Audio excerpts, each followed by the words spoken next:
მოგესალმებით, კიდევ ერთხელ მინდა მოგილოცოთ დიდი მარხვის დაწყება, მსვლელობა მაცხოვრის ბრწყინვალე აღდგომისკენ. ზედმეტად მიმაჩნია საუბარი იმაზე, თუ რა აუცილებელია ქრისტიანისთვის მარხვის შენახვა, ვინც მარხვას არ ინახავს ნაკლებად შეიძლება ის იწოდებოდეს ქრისტიანად და უბრალოდ მინდა ჩვენი მარხვა იყოს ნაყოფიერი და შეგახსენოთ, რომ მარხვაში ლოცვის და კითხვის გარეშე ჩვენ ვერაფერს ვერ მივაღწევთ. პირდაპირ გეტყვით, რომ ეს იქნება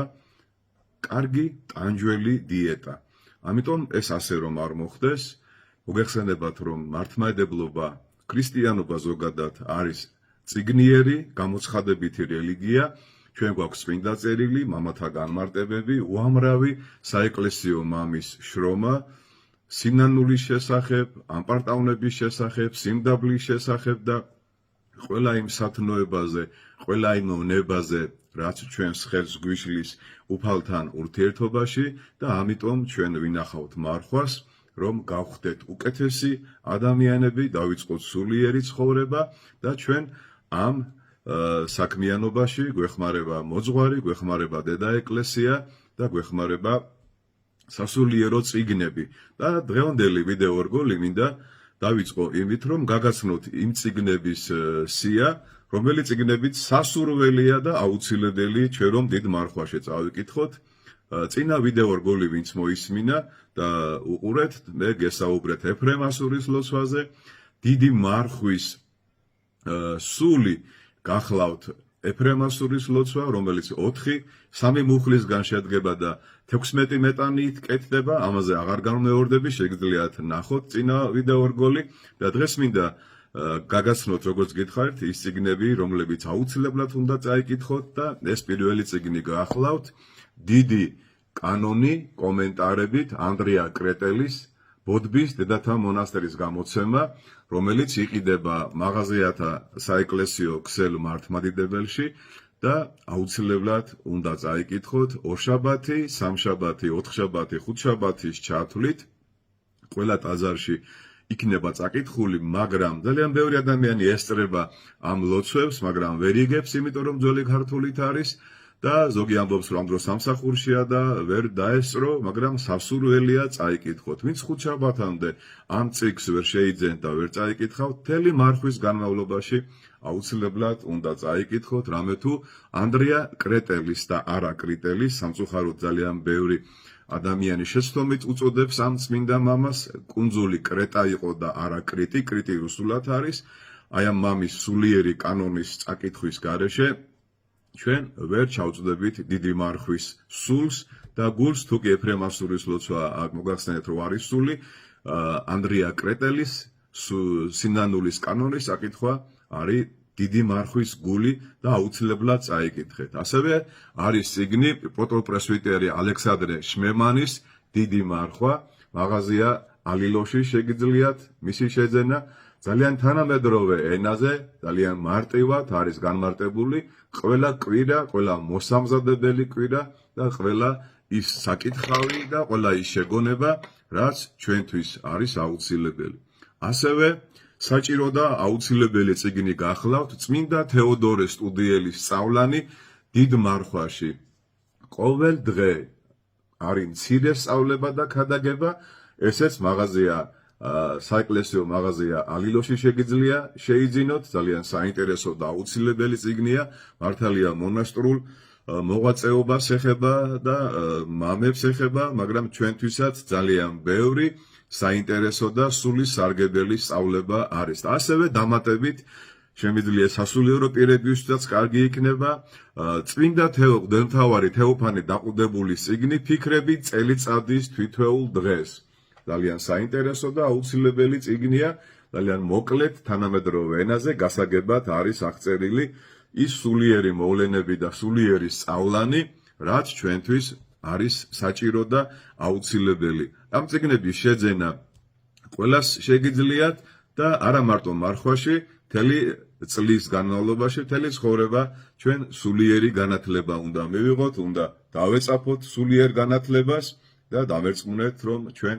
აუცილებლად სულიერად აუმაღლდებით და ასევე უნდა წავიკითხოთ იმ მამების და დედების ცხოვრება, ვისი ხსენებაც არის დიდ მარხვაში. მოგეხსენებათ, რომ ეს კვირა მართლმადიდებლობის ზეიმი იქნება, პირველი კვირა გახლავთ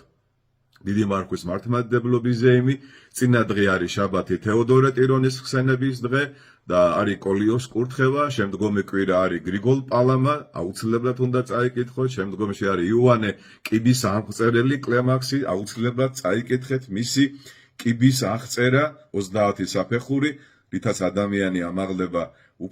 უფლამდე, რაც იწყება სოფლიდან განშორებით და მთავრდება სიყვარულის შეძენით და შემდგომში არის ჯვრის თაყვანისცემა, როცა უკვე ადამიანები გაანახევრებენ მარხვას ნუგეშის სახით გამობრძანდება შემკობილი ჯვარი და შემდგომში უკვე იქნება იოანე კლემაქსი, შემდგომში იქნება მარიამ მეგვიპტელი, აუცილებლად უნდა წაიკითხოთ განსაკუთრებით იმათ, ვისაც სიძვის და მრუშობის ბრძოლები აქვს და ასე ძალიან ბევრი ადამიანი იტანჯება დამერწმუნეთ და შემდგომში მოგეხსენებათ იქნება ბზობა და იქნება ბრწყინვალე აღდგომა. აი ეს მოკლედ გითხარით, მე შევეცდები პერმანენტულად დიდი მარხვის კვირაში ერთი დღე მცირე ვიდეორგოლოები ჩავწეროთ თქვენთვის და გთხოვთ, რომ პირადში მომწერეთ თუ რამე საკითხი გაინტერესებთ, რაც ეხება მარხვას, მე აუცილებლად შეძლების დაგვარად წმინდა მამათა საეკლესიო სწავლებებზე დაყრდნობით გიპასუხებთ ყველაფერს. კიდევ ვიმეორებ, კითხვის და ლოცვის გარეშე და მოძღვართან ურთიერთობის გარეშე, შევუდგებით მარხვას. რა თქმა უნდა, ყველანაირ მარხვას აქვს თავისი შინაარსი და აზრი, როგორც წინა ვიდეორგოლში მოგახსენეთ, მაგრამ ხომ გინდათ ეს 47 დღე იყოს ნაყოფიერი, ხომ გინდათ რომ ღმერთმა შეისმინოს და ღმერთმა შეიწიროს თქვენი ღვაწლი, ამიტომ გააზრებულად, თანმიმდევრულად, მოზღვრების შეგონებით და თქვენ სულიერ მოზღვრებთან ურთიერთობით გაატარეთ ეს მარხვა, რათა მარხვა იყოს სინანულისა და დადგეს ჩვენთვის ბრწყინვალე აღდგომა სიხარულისა. მე ვიცი, რომ ზოგიერთი თქვენთაგანი ზარმაცობს, ჯერ კიდევ არ მოუფიქრებია მარხვის დაწყება და ასევე მათაც მინდა ურჩიო, რომ მერე რომ არინანოთ და თქვენს მეგობრებთან ერთად დადგეთ ლიტანიობაზე, ღამისთევაზე და ხურვალეთ, შეზახოთ, რომ ქრისტე აღდგა, ჭეშმარიტად აღდგა, თქვენს დაიწყეთ მარხვა. თქვენს დაიწყეთ მარხვა, თქვენი ოჯახებისთვის, ჩვენი ქვეყნისთვის, რათა ჩვენი ერი გაძლიერდეს, გამტკიცდეს და მხოლოდ სიტყვებით ქრისტიანები არ ვიყოთ და ჩვენი ცხოვრების წესითაც გავხდეთ ჭეშმარიტი ამხსარებლები. ღმერთმა დაგლოცოთ, გაგახაროთ და იყავით სულიერი ადამიანები, იყავით მარხველები, იყავით ლოცველები, იყავით წიგნიერი, არა ფარისეველი და მწიგნობრები, არამედ წიგნიერება და სულიერება ჩვენში თავდაბლობას, ცოდნა შემოიტანს, ცოდნა არ გაგვალაღებს, პირიქით, ცოდნა ჩვენ აგვამაღლებს უფალთან, როგორც სიყვარული და არ ვიყოთ მხოლოდ მორწმუნე და არ ვიყოთ მხოლოდ მონა, არამედ ვიყოთ ღვთის მეგობრები, როგორც წმინდა კლიმენტი ალექსანდრიელი ბრძანებს, რომ მარტო რწმენა არის მონობა ღვთისა, ხოლო ცოდნის შეძენა უკვე გამოიწვევს ჩვენს დამეგობრებას უფალთან, იესო ქრისტესთან. აი ეს არის ჩემო ძვირფასებო, რაც დღეს მინდოდა მეთქვა, იყავით ეკლესიაში და ყველა პრობლემა თანდათანობით გავა ჩვენგან. ჩვენ ვიქნებით ბედნიერი, სულიერი, კარგი ადამიანები, ჩვენთან არის ღმერთი.